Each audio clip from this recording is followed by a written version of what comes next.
So today I'm going to introduce you to the Google Reader and how to subscribe to RSS feeds from your favorite websites. As you know, the benefits of an RSS feed is that you can subscribe to all your favorite websites and have the latest content from those all appearing in one place, and therefore you don't need to visit all the different websites. So let's get started. In your Gmail, on the top left, you will see a menu bar. If you simply click on Reader, it will open another window, and this is your Google Reader. On the left, we have a menu bar, and in the center is where all our feed content is displayed. If you look at the bottom of the menu bar, you can see that I have subscribed to our course blog, and therefore I can see all the content from SKK Multimedia. If I click on this, it brings up a list of all the latest posts from that website. If I click on the feed, there it appears as it is in the website. The beauty of this is I do not need to visit the website to see this content. Additionally, all the multimedia, such as sound files, can easily be listened to simply by clicking on them.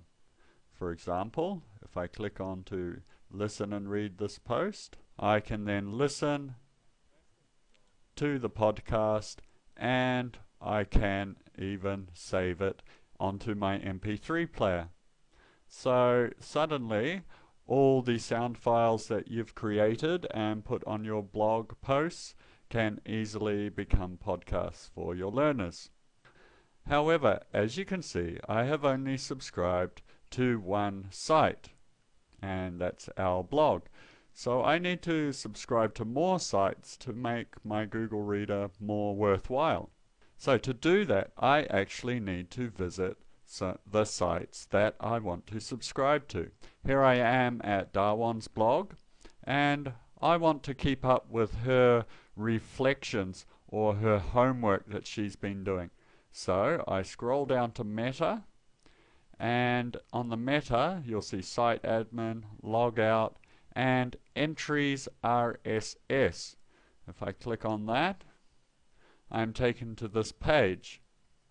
All I need to simply do is go up to the URL, copy it, and in my Google Reader it says add a subscription.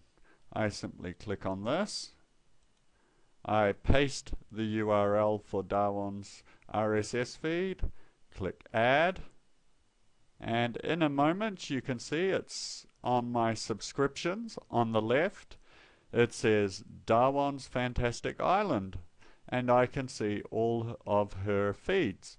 So now in the one place I have SKK Multimedia, I have all of Darwin's feeds, and I don't have to keep visiting these websites to have updates. It's all in the one place. The beauty of this is, if you have 20 or even 30 learners in your class and you give them homework to, let's say, comment on their blog, all you need to do is subscribe to their blog, just as I did with Darwin's, and go to your Google Reader each day and you can read all of your learners' homework. So you can actually subscribe to any website that you like. As long as you can see the RSS icon somewhere on the page, you should be able to subscribe. So here I am at LearnHub. This is one of my favorite websites, and I would like to have regular updates to this site. So I am going to simply click on this orange icon, and I'm taken to this page. I simply go up to the URL again, copy, I go back to my Google Reader, I click add subscription, I paste the website feed URL, and as you can see, integrating technology has now been added. Now I have 3 sites that I get the latest content on, and I do not need to keep visiting those sites. They are updated in my Google Reader. For the benefit of this tutorial, I am going to subscribe to one more site. Here I am at another one of my favorite blogs. This blog actually makes it easy to subscribe to Google Reader. If I click on subscribe to posts, the menu drops down and I go to add to Google. And on this page it says add to Google Reader. I simply click on that, and this feed is now part of my subscriptions. If I click on it, you can see that all the latest content has arrived. So as you can see, I can read this latest content, and I can also see any multimedia such as YouTube videos.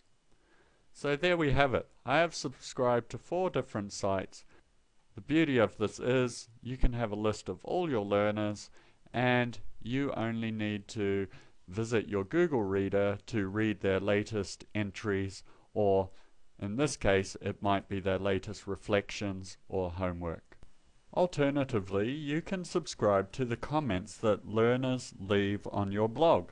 For example, here on my class blog, the homework was for the learners to leave a comment to my post. I can subscribe to that and have all the comments appear in my Google Reader. I simply go to Site Admin, Comments RSS, I copy the URL as I did before, I go back to my Google Reader, I click Add a Subscription, I paste the feed URL, click Add. Now, as you can see, I'm now subscribed to this feed, and all of my learners' comments appear in one place. This is quite handy if you want to check all of your learners' homework if it was commenting on your blog. So that's the basics of subscribing to your favorite websites and having them aggregated in Google Reader. I encourage you to explore Google Reader a bit more closely in your own time. Google Reader offers many functions to keep you connected with your favorite websites and connected with other people who use Google Reader as well.